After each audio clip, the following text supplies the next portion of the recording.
Cyrus बचपन के बाद पहली बार ब्रिटेन के सेंट डेविड्स अपने दादा दादी के घर आया था। दादा दादी ने मरने से पहले ये प्रॉपर्टी साइरस के नाम की थी। साइरस यहीं रहने के इरादे से आया था।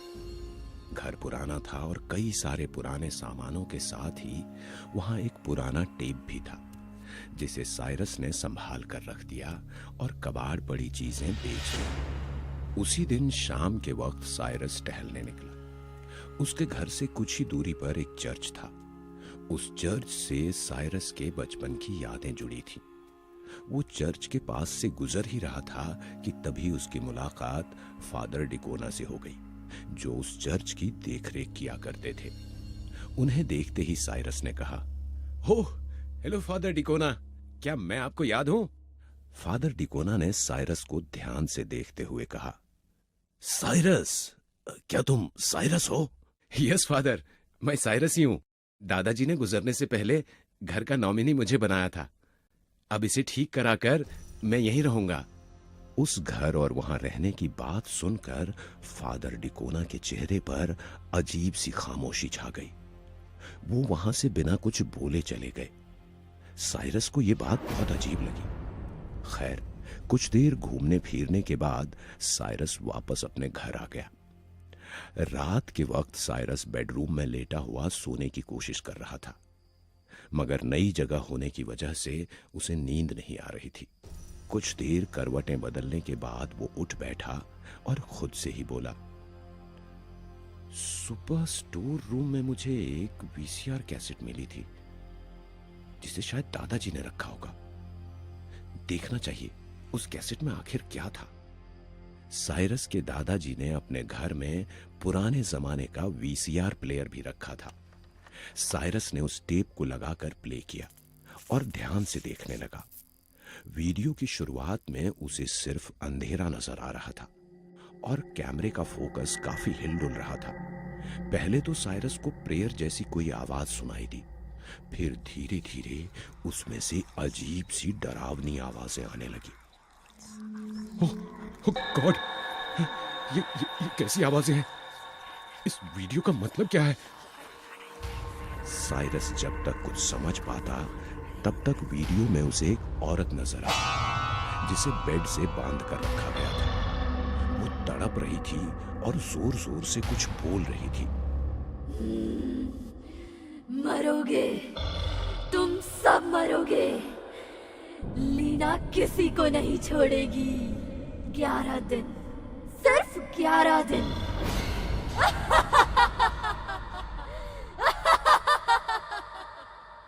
उस आवाज को सुनकर साइरस बुरी तरह डर गया। उसने फौरन ही वो टेप बंद कर दिया, मगर वो आवाज अभी भी पूरे घर में गूंज रही थी। आवाज इतनी तेज थी कि साइरस अपने कानों पर हाथ रखते हुए फ्लोर पर गिरकर बुरी तरह तड़पने लगा। उसके कानों से खून निकलने लगा। बंद करो ये आवाज, बंद करो। उसे बेहोशी जैसा महसूस होने लगा। अचानक आवाज बंद हो गई।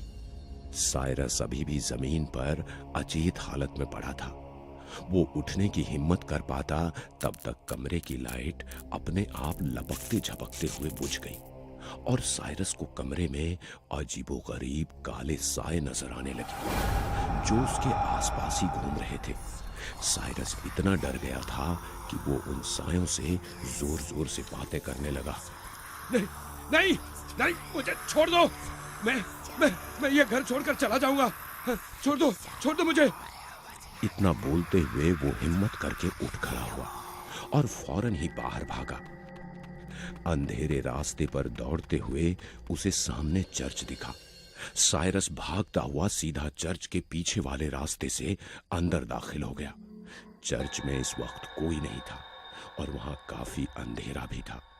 साइरस बिल्कुल अधमरा हो चुका था। वो चर्च की एक बेंच पर बैठे बैठे ही सो गया। अगली सुबह बेंच पर सोए हुए साइरस के कंधे पर किसी ने हाथ रखा। साइरस चौंक कर उठ बैठा। उसने देखा उसके सामने फादर डिकोना खड़े थे और उन्होंने हैरानी से पूछा, ये तुमको क्या हुआ डियर चाइल्ड? साइरस अपने साथ हुई रात की घटना का जिक्र फादर डिकोना से करता चला गया और फादर डिकोना सारी कहानी खामोशी से सुनते रहे और आखिर में साइरस ने कहा, वो घर पूरी तरह से प्रेतात्माओं से भरा हुआ है फादर। ऐसी हालत में मैं वहां बिल्कुल नहीं रह सकता।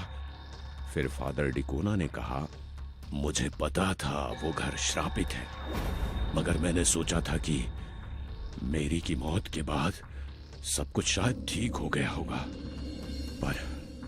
पर मैं गलत था। कैसा श्राप फादर? क्या आप सब कुछ पहले से जानते थे? मुझे सब जानना है कि आखिर उस घर पर कैसा श्राप है। फादर डिकोना ने चर्च में लगी घड़ी की तरफ देखते हुए कहा, सब बताऊंगा साइरस। आज रात हम उसी घर में ऑकल्ट करेंगे और उस घर को हमेशा के लिए महफूज कर देंगे। मैं कुछ जरूरी सामानों का इंतजाम करता हूं, तब तक तुम मेरा यहीं इंतजार करो। इतना बोलकर फादर डिकोना वहां से चले गए और साइरस रात होने का इंतजार करने लगा। रात के तकरीबन 1 बजे फादर डिकोना और साइरस उसी कमरे में जमीन पर बैठे हुए किसी तरह की ऑकल्ट आर्ट करने जा रहे थे, जो कि एक तरह की तंत्र क्रिया थी।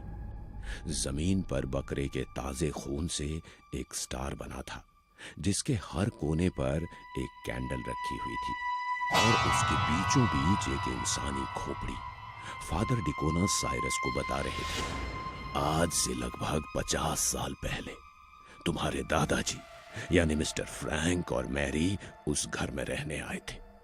तुम्हारी दादी एक मेंटल असाइलम में जॉब करती थी और अक्सर मानसिक तौर पर बीमार लोगों की केस स्टडी के लिए वहां से उनकी वीडियो टेप लाती थी। एक रात वो अपने साथ लीना की टेप लेकर आई, जो कि एक जादू टोना करने वाली महिला थी। लीना की आत्मा ने ही इस घर पर कब्जा कर रखा है और जो भी यहां रहने आएगा वो 11 दिन से ज्यादा जिंदा नहीं रह पाएगा। इतना सब सुनकर साइरस काफी डर चुका था। हमारे पास ज्यादा वक्त नहीं है और इस ऑकल्ट आर्ट को सीमित समय में करना होगा। फिर एक बड़ा सा शीशा देते हुए फादर डिकोना बोले, ये शीशा तुम्हें पकड़ कर रखना होगा। मैं लीना की आत्मा के साथ साथ इस घर में मौजूद सभी प्रेतात्माओं को इसमें कैद करूंगा। ध्यान रखना, कुछ भी हो जाए मगर ये शीशा मत छोड़ना। साइरस शीशे को पकड़कर बैठ गया और फादर डिकोना ऑकल्ट करने लगे। कुछ ही देर में कमरे की लाइट्स अपने आप लपकने झपकने लगी और साथ ही साथ कमरे में अजीबोगरीब धुएं जैसे साए नजर आने लगे, जिन्हें देखकर साइरस डर रहा था, मगर उसने शीशे को मजबूती से पकड़ रखा था। कुछ ही देर में वो साए होली प्रेयर के प्रभाव से एक एक करके शीशे की तरफ खींचने लगे, मगर शीशे में घुसने से पहले वो साइरस का चक्कर लगाने लगे। साइरस काफी डरा हुआ था। फादर, मुझे डर लग रहा है, तो प्लीज कुछ कीजिए। फादर डिकोना ने उन सायों की तरफ देखते हुए अपनी आंखों से इशारा किया। उन्होंने साइरस को पकड़ लिया और उसे हवा में उठाने लगे। साए साइरस को इतनी जोर से जकड़ने लगे कि वो दर्द की वजह से बुरी तरह चीख पड़ा। फादर, बचाइए! अब बचना कैसा डियर सन? जहां तेरे दादा और दादी को भेजा वहीं तुझे भी भेजूंगा। वो मनहूस टेप तो तूने भी सुना है। लीना तुझे भी ले जाएगी, फिर ये प्रॉपर्टी मेरी हो जाएगी, जिसका मुझे न जाने कितने सालों से इंतजार था। अब कोई वारिस नहीं बचेगा। जाहिर था प्रॉपर्टी के लिए ही फादर डिकोना ने लीना की रूह को कभी इस घर से जाने नहीं दिया। साइरस को अपनी मौत बिल्कुल साफ नजर आ रही थी। वो साए धुएं में बदलकर उसके शरीर पर हावी होने की कोशिश कर रहे थे। मगर साइरस आखिरी कोशिश करना चाहता था। उसने अपने शरीर की सारी ताकत लगा दी और टीवी वाली टेबल की तरफ बढ़ने लगा, जिसे देखकर फादर डिकोना ने कहा, चाहे जिधर जाने की कोशिश कर ले, तू इन काली आत्माओं से नहीं बच सकता। बस लीना की भी साधना पूरी होने वाली है, वो आकर तुझे ले जाएगी। काले साए साइरस की हड्डियां चूर कर देना चाहते थे, मगर वो फिर भी किसी तरह जमीन पर रेंगते हुए टीवी तक पहुंच गया और प्लेयर में लगा हुआ टेप प्ले कर दिया। लीना की आवाज पूरे कमरे में गूंज गई, जिसे सुनकर पहले तो फादर डिकोना बौखला गया, मगर फिर डरते हुए बोला, ये क्या कर दिया तूने? ये तो लीना की आवाज है। साइरस अपने कान बंद कर जमीन पर लेट गया। अगले कुछ पलों में कमरे में एक अजीब सी मनहूसियत छा गई। जिन सायों ने साइरस को पकड़ रखा था, उनकी पकड़ कमजोर पड़ चुकी थी। कमरे में साइरस को किसी औरत के पैर दिखे, जो कि अजीब सी आवाज निकालते हुए फादर डिकोना की तरफ बढ़ रही थी। कमरे की लाइट अपने आप बुझ गई और फादर डिकोना दर्द से कराह उठा। नहीं, मुझे छोड़ दो, माफ कर दो। फादर डिकोना की चीख से वो घर गूंज गया। साइरस उठने की हालत में नहीं था, वो अधमरा जमीन पर ही पड़ा रहा। साइरस दर्द से कराहता हुआ उठ बैठा। उसने देखा कमरे में सब कुछ सामान्य हो चुका था। लीना फादर डिकोना को लेकर हमेशा हमेशा के लिए उस शीशे में समा चुकी थी, जिसमें लीना फादर डिकोना के साथ साथ कई काली आत्माएं कैद हो चुकी थी। साइरस ने वो शीशा तोड़ दिया। साइरस ने एक पुराना शाप खत्म कर दिया था।